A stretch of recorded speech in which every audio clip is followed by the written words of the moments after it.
दुचाकी पुलावरून पूर्णा नदीत कोसळली, 6 तासात 2 अपघात, 3 युवकांचा दुर्दैवी मृत्यू. बुलढाणा. पूर्णा नदीच्या पुलावरून कठडा नसल्याने मोठा अपघात झाला आहे.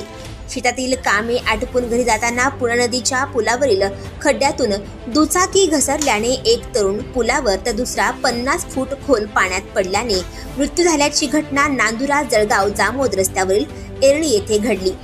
शेतीची कामे आटपून धनंजय मुकुंद वय वर्ष 26 राहणार एरळी आणि विलास दुनारे वय वर्ष 27 राहणार एरळी हे घरी जाण्यासाठी निघाले होते.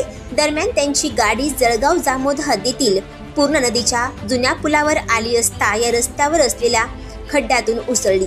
त्यांना गाडीचा तोल सांभाळता न आल्याने आणि पुलाला संरक्षण कठडा नसल्याने धनंजय हा पुलावरून थेट नदीतील पाण्यात पडला, तर विलास पुलावरच पडला. या दोघांनाही जबर मार बसला. ही बाब इतरांना माहिती झाल्याने त्यांनी तात्काळ धाव घेत धनंजयला नदी पात्रातून बाहेर काढले आणि जवळील नांदुरा येथे दवाखान्यात नेण्यात आले. मात्र धनंजयचा उपचार सुरू करण्यापूर्वीच मृत्यू झाला, तर विलासला खामगावातील एक खासगी रुग्णालयात नेण्यात आले. तेथे उपचारादरम्यान त्याचा मृत्यू झाला. पुलाला संरक्षक कठडा नसल्याने अपघातात 2 युवकांचा दुर्दैवी मृत्यू झाल्याने परिसरात हळहळ व्यक्त करण्यात येत आहे. सोबतच या पुलावर तात्काळ सुरक्षा कठडा बांधण्याची मागणी आता ग्रामस्थांनी केली आहे.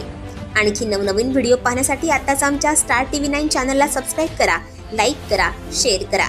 Bureau report, star TV 9 Buldhana.